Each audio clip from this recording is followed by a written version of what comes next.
साहित्य, समाज और परिवेश तीनों एक दूसरे से जुड़ते हैं। और चूँकि डॉक्टर फखरुल साहब और मैं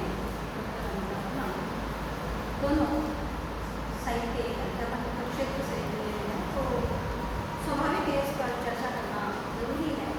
अध्ययन अध्यापन के दौरान इस पर विचार और विमर्श और गंभीर चिंतन करते हैं, लेकिन एक सामान्य जो आज के संदर्भ में देखा जाए तो वास्तव में साहित्य, समाज और साहित्य, समाज और हमारा जो परिवेश एक दूसरे से किस प्रकार से जुड़ा हुआ है। हिंदी साहित्य और उर्दू साहित्य दोनों के भीतर संवेदना का स्पंदन, संवेदना से जुड़े हुए जो विकार है, अनुभूतियाँ हैं मानव की, संवेदना जो पग पग पर मनुष्य को अनुभूत होती है, वो जब शब्दबद्ध होकर के आकार लेती है तो विविध विधाओं में हमारे समक्ष प्रस्तुत होती है। तो मैं फखरुल ईसा जी से पूछना चाहूँगी, वास्तव में साहित्य, समय और समाज आज किस प्रकार से हमारे समक्ष प्रस्तुत हो रहे हैं और इस पर किस तरह की चिंतन की है। नमस्कार मैडम, आपका है। हमारे मैडम नीता वर्मा हिंदी के असिस्टेंट प्रोफेसर हैं गवर्नमेंट आर्ट्स कॉलेज में, और बहुत ही हिंदी विदुषी हैं आप। और आपके सामने तो हिंदी के लिए हम बोल नहीं सकते हैं, ज़्यादा थोड़ा बहुत लोगों का बता सकते हैं कि आज के समाज में और आज के दौर में जो है साहित्य की जो है बहुत ही अहमियत है। साहित्य जो है मरते जा रहे हैं, ज़बानें जो है खत्म होती चली जा रही हैं। इन ज़बानों को जिंदा रखना बहुत ज़रूरी है। टाइपिंग का कंप्यूटर का जो दौर आया है उसने ज़बानों को जो है बहुत ही नुकसान पहुँचाया है। लोग जो पहले राइटिंग को जो अहमियत दी जाती थी, जिसको उर्दू में खतवाती कहते हैं, खुशखत कहते हैं, उसको जो अहमियत दी जाती थी, वह अहमियत जो है अपने से मुझे चली है। जब से टाइपिंग आई है बच्चे समझते ही नहीं है कि राइटिंग की अहमियत जो है साहित्य के अंदर क्या है। अकबर इलाहाबादी ने इस संदर्भ में बहुत ही अच्छा एक शेर कहा था कि लिखा पढ़ना पड़ा है टाइप का, लिखा पढ़ना पड़ा है टाइप का, पानी पीना पड़ा है पाइप का, पेट जलता है, आँख आई है, शाह एडवर्ड की दुहाई है। तो उस वक्त उन्होंने तंज किया था क्योंकि वो मगरबी अदब के और मगरब जो तहजीब थी उनके बहुत ही जो अगेंस्ट थे वो, और वो एक जज के ऑर्डर से उन्होंने सुबकदोशी ली थी और कबल वक्त उन्होंने सुबकदोश नहीं लिया था। तो ये जो है उस वक्त के जो दौर में भी ज़बानों का अहमियत दी जा रही थी, और आज के दौर में जब हम देख रहे हैं कि ज़बानें जो पूरी तरह से खत्म होती जा रही है। साइंस और टेक्नोलॉजी का दौर है, तो हम ये नहीं कहते कि आप साइंस और टेक्नोलॉजी के दौर से दूर हो जाओ। साइंस और टेक्नोलॉजी के दौर के साथ साथ आप अपनी ज़बानों के साथ साथ मकानी बोलियों को भी जो है अहमियत दो। राजस्थानी बोली ज़बान सॉरी राजस्थानी ज़बानों का अहमियत दो, प्लस मेवाड़ी, मारवाड़ी, हाड़ौती, मोवाड़ी, ये जो सब बोलियाँ हैं जो अलग अलग इलाकाओं में जो बदलती रहती है। कहते हैं कोस कोस पे पानी बदले, कोस कोस पे बोली। ये जो राजस्थान का जो कल्चर है इसको हम भूलते जा रहे हैं। तो बहुत ही ज़रूरी है, अगर हमने ये नहीं किया तो हमें ज़बानों को बचाने के लिए जो है एक दिन सड़कों पर उतरना पड़ेगा। तो आगे मैं मैडम को इसी सिलसिले में थोड़ा तसल्सल से बताने के लिए इस्तकबाल करती हूँ। आपके जो बात आपने कही उसमें मूल भावना ये थी कि भाषा और तकनीकी, तो तकनीकी रूप में हम मतलब मशीनबद्ध तो होते जा रहे हैं, मशीनी रूप में आ रहे हैं, लेकिन ये बात तो सही है कि मशीनें जो हैं मानव का विकल्प नहीं हो सकती हैं। तो चिंता आपकी स्वाभाविक है, लेकिन हम परिवेश को ध्यान रखें, क्योंकि आपने भी जो उर्दू साहित्य देखे, आप हिंदी साहित्य देखिए, तो साहित्य में जो परिवेश चित्रित होता है, क्योंकि प्रत्येक काल का कालखंड जो होता है वो अपने आप में विशिष्ट होता है। उसको कहते हैं युग चेतना। तो युग चेतना अपने आप में विशिष्ट होती है। जिस कालखंड में, जिस युग में जो भी घटनाएं घटित होती हैं या जो भी परिवेश होता है उसका चित्रण स्वाभाविक रूप से तो साहित्य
सबसे एक दूसरे की, तो उनकी जो आंतरिक जो संवेदनाएं थी, आंतरिक जो मनोवृत्तियाँ थी, आंतरिक जो उनका जो हृदय के जो विचार थे, वो हमारे सामने उद्घाटित हुए। और यही मैंने उस लेख में उन विचारों को मतलब कलमबद्ध किया है कि वर्षों तक देखिए आपकी साहित्य तो देखो उसमें गीत संगीत भी होता है। तो हमारी जो फिल्म है उसमें मैंने ये भी कोट किया कि हमारी पिक्चरों के अंदर खिड़की के ऊपर अनेक गीत लिखे गए हैं, जैसे खिड़की जो बंद रहती है, लेकिन अभी खिड़कियाँ सारी खुल गई कोरोना काल में। तो उसी प्रकार से ये एक संदेश भी हमें मिलना चाहिए कि, या एक संदेश भी मैंने देने का प्रयास किया कि हमारी जो मन की भीतर की जो खिड़कियाँ बंद हैं, वो हम इस कोरोना काल से सबक लें, उनका भी खुलना ज़रूरी है। हम एक दूसरे के मन की भाषा को पढ़ें, एक दूसरे को पढ़ें, उनकी आंखों को पढ़ें, है ना, उनके चेहरों को पढ़ें, और जो खुशी या जो कुछ हम दे सकते हैं वो बांटना सीखें, है ना, वो समानता का भाव, प्रेम, ममता और सौहार्द को बांटें। और आप ये देखिए साहित्य की हम बात करें तो इस समय जो अखबार आप देखिए जो साहित्य है, कोरोना कालखंड मतलब एक तरह से ये भी एक कालखंड है, उसमें साहित्य के अंदर समाहित होना ज़रूरी है, क्योंकि उसके अंदर आप देखिए कि छोटी जो कहानियाँ हैं, छोटी छोटी जो लघु कथाएँ हैं, छोटे छोटे जो पिक्चर्स हैं, जो भी बनाई किसी भी रूप में, वो सारी की सारी आप देखिए साहित्य के अंदर आने लगी है ना। तो ये भी साहित्य का प्रभाव देखिए, तो हर कालखंड का अपना एक विशिष्ट महत्व होता है। तो इस समय जो भी हमारे पास सुविधा थी, जो भी हमारे पास संसाधन थे, उसी को आधार बना करके, उसी को जीने का आधार बनाया और वही संवेदनाएं हमने तक पहुँचाने का प्रयास किया है, ये हमारी कोशिश है। तो साहित्य की ये है, ये प्रभाव है, और साहित्य का ये महत्व। साहित्य जो है देखिए किस तरह से जिंदा रखा है। इतने बुरा हालात में जो लोग जो है दम तोड़ रहे थे, ऐसे वक्त में जब हर इंसान के दिमाग में पहले नेगेटिविटी और गलत ख्यालात जो है पैदा हो रहे थे, ऐसे वक्त में मैडम ने जो आर्टिकल लिखा उसमें मुझे वाकई में बहुत पॉजिटिविटी मेरे अंदर भरती थी। मुझे बहुत ही दिल के करीब था वो मेरा मैडम आना था वो। तो मैंने इसीलिए कहा कि बच्चों को किस तरह का जिक्र होना चाहिए। तो साहित्य में ये दम है, ये है ना जो कलाकारी है वो साहित्य की है। ये जो जहाँ ना पहुँचे रवि वहाँ पहुँचे कवि, ये जो बात जो कहते हैं वो वाकई में 100% जो है बिल्कुल सही है ये बात। और मैडम ने वो कर भी दिखाया कि किस तरह पॉजिटिविटी उसके अंदर देखी। अभी जो दौर चल रहा है उसमें ये कहा जाता है कि सामाजिक दूरी, लेकिन दिलों की दूरी तो बढ़ती चली गई। जैसे जैसे आप कर्फ्यू में रहे, दिलों की दूरी जो है वो बढ़ती चली गई, सॉरी बढ़ती नहीं गई। क्योंकि कोई भी है ना जब फ्री था, पूरी तरह से उसके पास वक्त था, तो वो इंसानों को वक्त दे रहा था। मैडम ने जैसा बताया कि वो किसी के पास सब्जी नहीं है दूसरे की, तो वो पूछ रहा है उसकी, किसी की तबीयत खराब है तो वो पूछ रहा है कि आपको क्या हो गया, क्या नहीं हो गया। और सभी को पता लगा रहा था अभी कि किसकी तबीयत खराब है किसकी नहीं है ना। तो हर इंसान जो है बड़ा खुश रह रहा था घर में, जबकि भय और डर का जो माहौल पैदा हुआ था।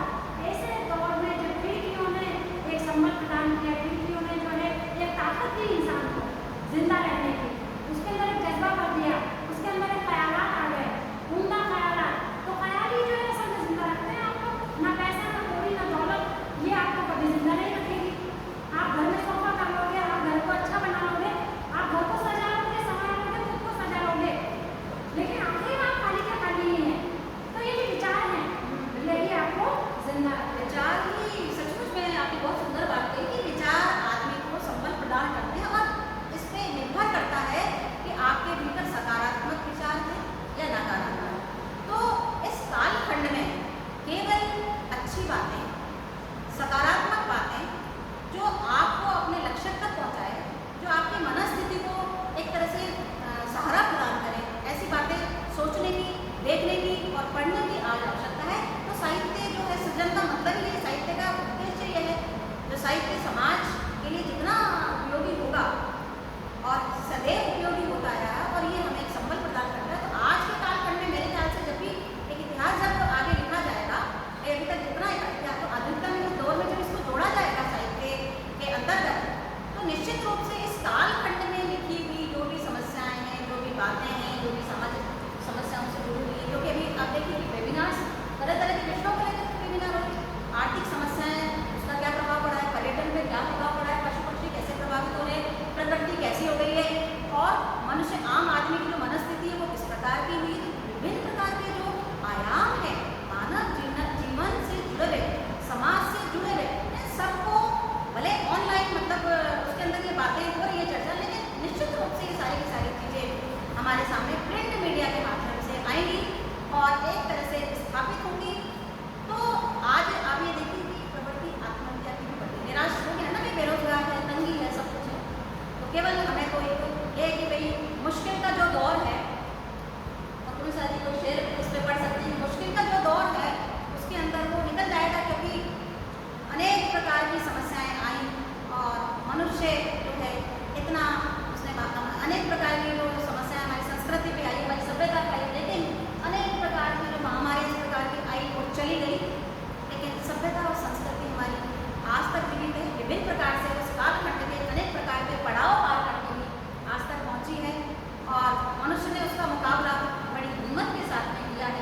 ही का नाम है। मनुष्य होने का मतलब भी यही है, मतलब हम सार्थकता के साथ एक उद्देश्य को लेकर के और एक उपयोगिता को साथ में रख कर के हम साथ चले।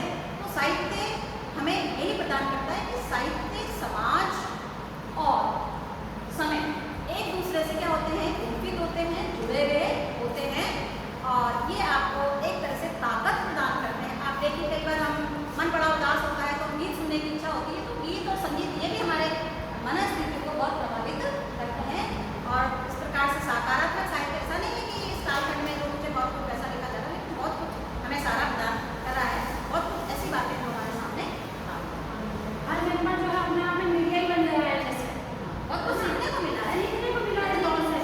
आप इस दौर को जो है पॉजिटिव इस्तेमाल करो, क्योंकि हम ज़्यादा से ज़्यादा इस जो समय का जो है सदुपयोग कर सकते हैं, वो भी सकारात्मक हो। मतलब तकनीकी जो आपको मिली है ना इस समय, वो मजबूरी है आपकी, लेकिन उसको आप एक अच्छी तरह से एक लक्ष्य रख दो सामने लोगों के, एक मिसाल के तौर पर सामने रखो कि वास्तव में हमने इस कालखंड में ये महत्वपूर्ण काम किया। चाहे आप कुछ लिखना जानते हो तो अच्छा लिखो, है ना, गीत गा सकते हो तो अच्छा गीत गाओ, मतलब आपकी जो प्रतिभा है, आपका जो कौशल है, अपने व्यक्तित्व का सर्वांगीण विकास करने का एक सुनहरा अवसर आपको प्राप्त हुआ है, क्योंकि आपके पास समय है और आपके पास में तकनीकी रूप में एक छोटा सा ये यंत्र है ना। तो साहित्य समाज और ये इसके विषय में हम जाने। तो ये यंत्र जो है बहुत ही इम्पोर्टेंट है। किसी जमाने में कहा जाता था कि जमशेद बादशाह जो था उसके पास एक प्याला था, उस प्याले में वो पूरी दुनिया को देखता था, लेकिन वो प्याला हर किसी को मैसर नहीं होता था। लेकिन आज जो ये मोबाइल फोन की प्याला जो आपके पास है, ये जमशेद का प्याला ही, आप इसमें पूरी दुनिया देखते हैं बैठ कर, किसी भी कोने में आप बैठ जाओ आपको पूरी दुनिया दिखेगी। तो इससे बड़ी जो इस जमाने की आपको जो देन है और क्या हो सकती है। मैं आपकी बात को थोड़ा सा आगे बढ़ा रही हूँ, मतलब मेरे को बहुत सारी बातें तो याद है तो अचानक से परिचय से हमने रखी है, लेकिन आप देखिए कि इस कालखंड में बहुत सारे वेबिनार्स हमने ज्वाइन किए, तो इसमें इतने सारे नए नए विषय, इतने सारे मन की बुद्धियाँ, इतनी सारी जो मानव मन की जो है, जो अंदर का जो है विचार, वो घटित हुए कि आपको बता नहीं सकते। हर किसी से हम जुड़ा हुए, सब्जी वाला है, चाय वाला है, दूध वाला है, उसके अपने स्तर की समस्या है, छोटे छोटे जो कचौरी वाले हैं, पकौड़ी वाले हैं, ये छोटे छोटे जो लोग हैं वो हमें हमारे जो जीवन को जीवंत बनाए रखते हैं, जो हमारे लिए अत्यंत उपयोगी है, जिनके बिना हम नहीं रह सकते, उनकी भी अपनी समस्याएं हैं, उनको भी हम समझें, महसूस करें, क्योंकि ये सब समस्या का जो दौर है वो सबके ऊपर है।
विषय हैं उसके दायरे में आते हैं, तो ये समय भी निकल जाएगा, ये संकट का दौर निकल जाएगा और हम सब इसका मुकाबला जो चुनौती जो हमारे सामने है उसमें हमेशा से करते हैं, तो इस बार भी हम करेंगे। बहुत ही बढ़िया। और मैडम ने इतना बढ़िया अंदाज से और इतना मिसालें देते कर आपको जो समझाया है, क्योंकि मैडम के खुद के ख्यालात में उन्होंने बता दिए हैं कि वो जो आर्टिकल था वो बहुत ही अच्छा था। बच्चों, अगर आपको मैडम के यूट्यूब चैनल पर कभी मैं उसको कहूँगी मैडम से अपलोड करने के लिए, तो कभी आप पढ़ना उसको, वाकई में आपको एक एनर्जी जो है वो देगा, क्योंकि एनर्जी हर कहीं मिलती नहीं है। आप सारे खाने पीने से एनर्जी मिलता है, नहीं नहीं, एनर्जी जो है अच्छे उम्दा ख्यालात से मिलती है। मतलब कि विवश जब आदमी होता है तो कहाँ से रास्ता ढूंढ सकता है, हर जगह मुसीबत में भी हमारे सामने भगवान ने कोई ना कोई ईश्वर नहीं होती है हमारे, मतलब एक रास्ता हमारे सामने तैयार होता है। आवश्यकता है उन आँखों की, उस दृष्टि की, है ना। तो अनुभव, संवेदना और दृष्टि, ये तीनों मिलकर के ही साहित्य का सृजन करते हैं, है ना। तो मैं आपने प्रासंगिकता देखी और मिसालों के साथ देखी है आपने प्रासंगिकता। आगे भी और आगे भी इस तरह की जो है परिचर्चाओं का आयोजन करते रहेंगे हम। आज के लिए इतना ही काफ़ी है। मैडम से मैं गुजारिश करूँगी कि मैडम का या तो खुद का लिखा हुआ कोई शेर या कोई मैडम को अगर याद हो इफ्तिताह में जो शेर, तो मैडम अपने जो ज़ख़ीरे में से निकालें और आपके सामने पेश करें इंशाअल्लाह। मेरे को ऐसे तो याद ही नहीं है, लिखती तो हूँ मैं, लेकिन आपको मोबाइल के अंदर ही मेरा टाइम है, तो मोबाइल से आप सुना दीजिए बच्चों को, जब तक आप अपनी बात करो, चाहे क्योंकि मैडम की जो निज़ामत है, एंकरिंग जो अपन कहते हैं, वो आपने शायद नहीं देखी होगी, मैंने देखी है बहुत ही करीब से, इसलिए मैंने उनसे शेयर की जो है गुजारिश की। और उनके पास इतना खजाना है कि वो किस किस शेयर को याद करें, तो इसलिए उनको देखना पड़ रहा है। तो ये आज आपकी खुशकिस्मती है कि मैडम की जो निज़ामत वाले जो कुछ अशार हैं उनमें से एक आध मिसाल के तौर पर आपके सामने मैडम पेश करेंगी। मैडम को चाहे जो है यहाँ पर इस्तकबाल करते हो, यहाँ पर इस्तकबाल करते हो। बहुत बहुत शुक्रिया। लेकिन अब इसमें मिल जाए वो भी चीज़ हमारी, मतलब मैं एक कविता सुना देती हूँ। कविता बिल्कुल मैडम, मतलब बच्चों वो तो निकालना, लेकिन सामान्य सी भाव में बता देते, मतलब आदमी का जो भाव है वो महत्वपूर्ण होते हैं। जो संवेदना की मैं बात कर रही थी वही महत्वपूर्ण है। आप देखिए, इससे आप अपने हिसाब से विचार कीजिए कि भाव प्रबल हैं, उमड़ते हैं भावों की नदियाँ बह निकलते हैं जब, उमड़ते भावों की नदियाँ बह निकलती हैं जब उद्घाटित होने लगता है भावों का संसार। मतलब आपके भीतर जो कुछ है वो निकल पड़ता है, अनावृत हो जाता है आपके भीतर का चिंतन और मंथन, जब भाव आप किसी के सामने प्रकट करते हैं। धीरे धीरे परिणति विचारों की खोल देती है आपके मन का भेद, और कुछ भी तो नहीं छिपा रहता किसी से। अहम को टांग देते हैं पंच तत्व के बाहर की तहरी पर जब हम हो जाता है मन स्वच्छ होने का। मतलब देखिए, आपको थोड़ा सा कठिन समझने में लग रही होगी बच्चों, लेकिन मेरे सामने यही चीज़ आई। कहने का मतलब कि अगर अहंकार को हम बिल्कुल बाहर निकाल कर पटक देते हैं तो आपका मन जो है मन स्वच्छ हो जाता है। वही आज की ज़रूरत है, आज के समाज को, आज के मानव को, सबको इसी की ज़रूरत है। और हमारे क्या होता है कि जब निकल जाता है अहंकार, तो हमारे अंतःस्थल से जो नहीं है श्रेष्ठ कर हम सबके लिए, आओ एक दिया जलाएं, आओ एक दिया जलाएं, प्रेम और विश्वास का, स्नेह और सम्मान का, है ना। चलता रहे ये जीवन व्यापार अनवरत सदा के, प्रेम सम्मान, हाँ, चलता रहे ये अनवरत जीवन व्यापार, मन वचन और कर्म से बना रहे नए से, यह मन तक प्रेम, प्रेम का ये सेतु बना रहे, और होता रहे ये भाव व्यापार, क्योंकि भाव का मतलब भाव मतलब आपकी भावनाएं शुद्ध होनी चाहिए, आपका भाव सकारात्मक होना चाहिए, तभी आप जाकर इस संसार से क्या कर सकते हैं, समस्याओं से भी पा सकते हैं। बहुत ही खूब, मैडम ने बहुत ही अच्छे से बताया आपको, समझाया इस ज़माने की अहमियत और इस ज़माने की ज़रूरत। वो कहते हैं कि सुबह होती है शाम होती है, सुबह होती है शाम होती है, एक कमाल होता है। एक कोरोना काल की कविता और है, तो मैडम से मैं गुजारिश करती हूँ कि वो आज खूबसूरत मौके पर जो है धन्यवाद आपके साथ। आप, मेरे को लगा कि बच्चे सुनेंगे तो ये वाला एक अच्छा मौका है मेरे लिए। उस समय सुबह जब कोरोना काल शुरू हुआ था मार्च में, तब मेरे मन में जो उद्गार थे वो मैंने शब्दबद्ध किए कि सब कुछ थम गया है तेज रफ्तार पर सवार होकर, सब कुछ थम गया है तेज रफ्तार पर सवार होकर, दौड़ती भागती दुनिया को कोरोना वायरस के पंजे ने जकड़ लिया है। देखिए आप, है ना, दुबक गया है अपने अपने घरों के भीतर चार दीवारी में ये मानव यांत्रिक सभ्यता को लीन रहा है कोरोना का जहर। यांत्रिक सभ्यता को, जो हम दम बढ़ते थे ना, यांत्रिक सभ्यता को लीन रहा है कोरोना का जहर। और मानव की छटपटाहट दिखाई दे रही सर्वत्र, मानव की छटपटाहट दिखाई दे रही सर्वत्र। बेबस और विवश होकर मजबूर है एकांतवास भोगने के लिए, मजबूर है एकांतवास भोगने के लिए। उस समय का मार्च की स्थिति आप देखिए, और जिससे बची रहे मानव सभ्यता, अभी अपन डिस्टेंस बना के रख रहे हैं, जिससे बची रहे मानव सभ्यता। और मन मस्तिष्क निष्क्रिय हो रहे मानव, कुछ नहीं रह गया शेष जीवन। हमारी जो मनस्थिति रही और अभी भी कई लोगों की जो है, विज्ञान और तकनीक का गीत गाती आधुनिक सभ्यता ठहर कर निःशब्द हो गई है। जो हम दम बढ़ते थे ना आधुनिकता का, आधुनिक बनते थे, तो क्या हो गया है, विज्ञान और तकनीक का गीत गाती आधुनिक सभ्यता ठहर कर निःशब्द हो गई है, शब्द रहित हो गई है। और सब कुछ गौण हो गया इन सबके भी। शक्तिशाली कोरोना मंडरा रहा काल सदृश्य, और यही जीवन सत्य का सार। अब जो अंतिम जो संदेश मैंने देना चाहे इससे देखिए कि यही जीवन का सत्य सार, यही दर्शन, यही चिंतन। और डरना नहीं समाधान, और डरना नहीं समाधान। और देखिए, सावधानी आत्मविश्वास की डोर से बंध कर मुकाबला करें, सावधानी आत्मविश्वास की डोर से बंध कर क्या करें, मुकाबला करें। अब हम सब स्वच्छंदतावाद से स्वच्छता की ओर कदम बढ़ाएं। स्वच्छंद नहीं रहे, इसकी ओर कदम बढ़ाएं, स्वच्छता की ओर कदम बढ़ाएं। और सबक लेते हुए संपूर्ण विश्व के प्रति मंगल कामना करते हुए मानव सभ्यता की रक्षा जगत में सहयोग करें हम सब। और हम सब, क्योंकि हम सब रहेंगे तो क्या होगा, सजेंगे जीवन के मेले। हम सब रहेंगे तो सजेंगे जीवन के मेले। और स्वच्छ रहें, एकाकी रहकर चिंतन करें समस्त मानव सभ्यता के लिए, जिससे बचा रहे जीवन, बची रहे सभ्यता। हम सब बची रहे ये सभ्यता। अपनाए गए सुरक्षा चक्र के साथ सहयोग करें। कोरोना संकट का समाधान भी निकल आएगा मानव मन के भीतर से ही, मानव मन के भीतर से ही। लेकिन सब कुछ संभव है तब, यदि मानव ठान ले। बस आज यही तो वांछित है, और ठानने की मुश्किल नहीं है कुछ भी, अगर ठान लीजिए। बस आज यही तो वांछित है, हौसला रखें। जीवन की रफ्तार में हम गाएंगे, नाचेंगे, दौड़ेंगे, और उसी रफ्तार से भले कुछ समय के लिए सब कुछ थम सा गया है, भले कुछ समय के लिए सब कुछ थम सा गया है, और हौसला रखें, हम सब गाएंगे, नाचेंगे, दौड़ेंगे। वही दौर एक दिन वापस आएगा। मैडम ने बहुत ही शानदार कविता आपको समझाई है, और खुद की मैडम की जो है लिखी हुई है। और वही दौर वापस आएगा कि गुजरो न बस करीब से ख्याल की तरह, गुजरो न बस करीब से ख्याल की तरह, झुककर कभी मिलो तो गले डाल की तरह।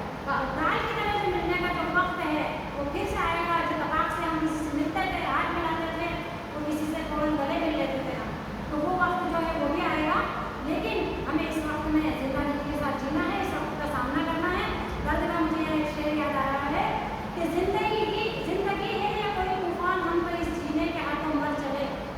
जिंदगी है या कोई तूफान, हम तो इस जीने के हाथों मर चले। शमा की मानिंद हम इस बज़्म में, शमा की मानिंद हम इस बज़्म में, चश्म नम आए थे दामन पर चले। तो चश्म नम हम आए थे और दामन पर करके हमने जाना है। लेकिन हम जब तक हैं यहाँ पर कुछ कर दिखाएं, कुछ कर गुजरें, वो जिंदगी के साथ जिए। और अपना जो इस दुनिया में मरने के बाद भी अपने जलवा जो है आपको छोड़कर जाए, जिससे मरने के बाद भी आपको लोग याद करें। इस तरह का कुछ लिख जाए पढ़ने के लिए, ताकि आपके मरने के बाद भी आपको लोग जो है याद समझें।